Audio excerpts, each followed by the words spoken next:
showing up. This is going to be like the very, very beginning tutorial. And this is going to be like kind of like a multiplayer instance right now where if you're in the tutorial and you're at the stage, you can see other players at the stage. However, if you're in the city after the tutorial, you're not going to be able to see people running around. It's kind of like in a game like WoW where, you know, sometimes you might see people over there and you don't really know what they're doing. That's because they're in a different part of the game than you are.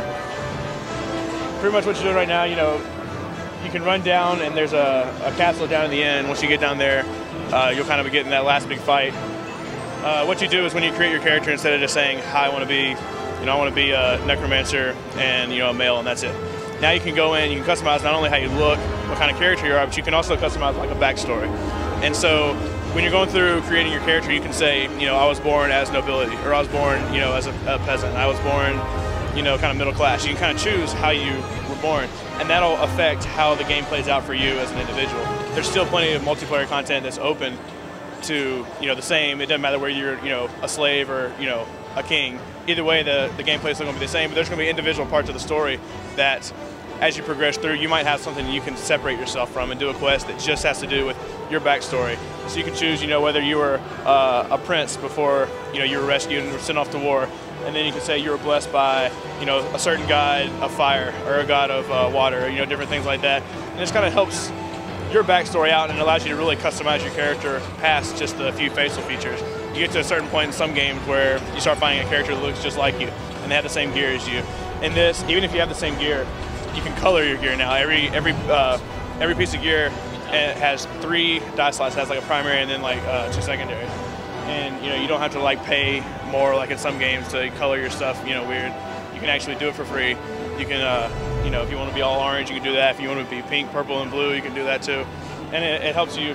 There's just so many customization options. It's almost, you know, limitless as to how you can do it. Now is the time. Claim your destiny. Obviously, a lot of it's cut off now because of the demo, but you can kind of see how it's going to be laid out eventually. Very reminiscent of yeah. There's a lot of parts about it that, you know, you can tell this is Guild Wars, but then there's also a lot of parts about it you think, okay, this is 6 years after Guild Wars was released. What has changed since then? You know, the improvements games like WoW have added into their game. You know, games like Ion, stuff like that. You know, just little things here and there you can tell have been added in there. Tell me, in addition to the jump, see, clearly you can jump now.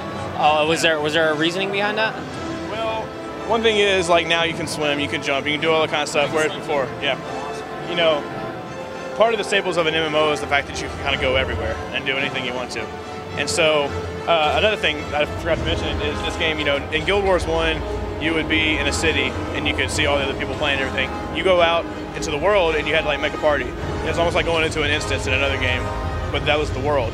And you know, the only times you could really see people was in the city. Now, it's all open. So as you go out, you know, you don't need to find a party and then go out and you're by yourself all of a sudden. You can still see another random person walking by and doing their quest too. So, but with that, you need, you know, you need to be able to jump to get over a rock. You need to be able to swim to get to the other side of the lake.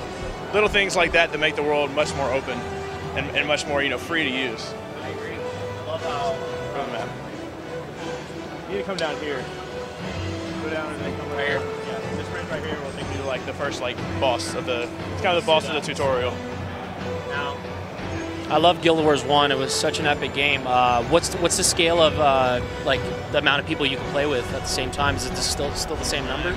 You know, it's open because, you know, you're not gonna want to go questing with 50 people probably, but you know, if there's that many people out and about, you can, you know, stop and talk to them. Just like the cities, you know, the cities usually got crowded because that's where everybody wanted to actually interact with each other. Now you can interact with each other anywhere you go. That's awesome. That's cool. Yeah, there you go. You go inside that door right there. You're getting a big fight. A centaur is going to come running down the bridge from the other side. Once you get to a certain one, he's gonna turn into a coward and run away. And then you're going to fight the boss, and that's going to kind of end the tutorial part of it. Once you take them out, people are going to start coming in. You see a bar up there. Instead of like a game like WoW where it's just going to say, hey, kill 3 centaurs and then you're good. You know, and that it kind of ends the quest. But there's still other centaurs around. In this, it's just going to be a bar. And it's like, these are the centaurs that are coming. Once you kill them all, then we'll go. You know, it's not going to say there's 3, but there's 5 in the room, but you only have to kill 3 for the quest.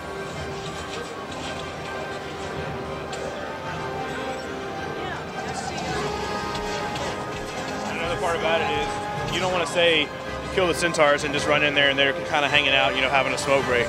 You want to go in there, and if they're attacking, they're actually attacking. So like when we've left the demo out, you know, just for people to come play, and somebody leaves in the middle of a fight, well, you're dead, because you're not going to be in the middle of a fight and you kill one person, then it's like, okay, I'll just hang out here for a while, even though, you know, my enemy's standing right over there. So, you know, they're actually going to come and attack you, and it's going to be, you know, if they're raiding, they're raiding. So you better be ready. A lot of people can hop on a game like WoW and stand in the middle of a dangerous zone, but as long as they clear out around them, they're okay. But in this, you're actually going to have to really fight. So now you're going to come up to the boss battle.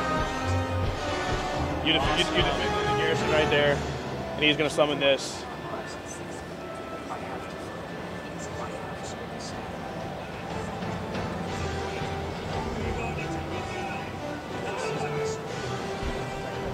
Sweet.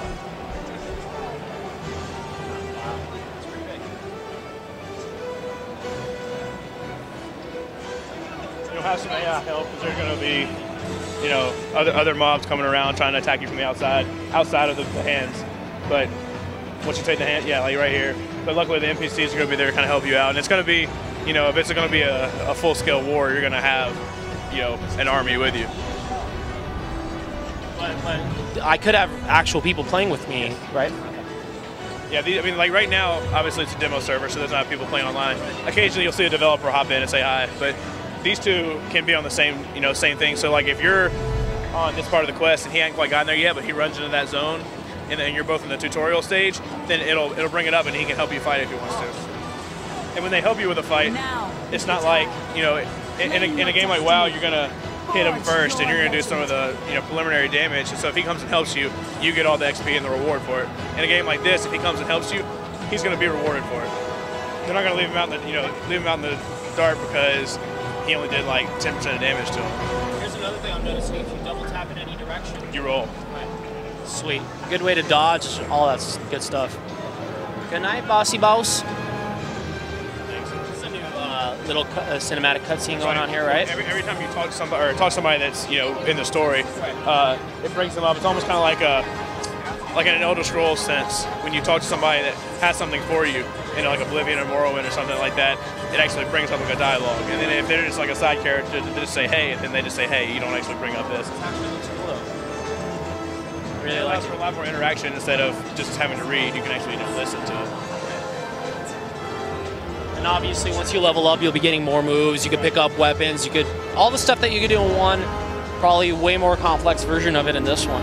Well, in a lot of ways, it's been simplified because a lot of MMOs will take like, all right, here's your 5 skills, but then you can learn, you know, 6 skill, 7 skill, 8 skill. Here, your 5 skills are your 5 skills. But you level them up, and depending on the weapons you get and the armor you get, you start to add stats to those skills. Like this. And when you level up, you know, that's pretty much standard, you know, strength, agility, stuff like that. But then you're going to unlock your special attacks, and that's going to go over here. And these are the ones that are interchangeable. You'll have different healing spells. One might, you know, heal more of you and less of the party, or more of the party and less of you. You can choose, use right click, brings it up, select which one you want to do. And then same here, you'll have like, this is your ultra move right here. And then you'll have these different moves right there. Obviously, it's not unlocked yet. But, Awesome. Look at that. Yeah. And these dice you pick up, or now dice are just there? They're there. That's awesome. Some games you don't make you pay to look fancy, but yeah, That's really cool. And how's that done? It's like, okay, I want, let's say, where? Oh, I see, like that. Oh, okay, okay. So it's like, I want purple here, here. Now is the time. Claim your destiny. Forge your legend. Achievements, that's a new thing. Yeah. Pretty cool. Cool way to keep track of everything. They will be there, yeah. Awesome, man. This is looking really good, man. Really, really good stuff.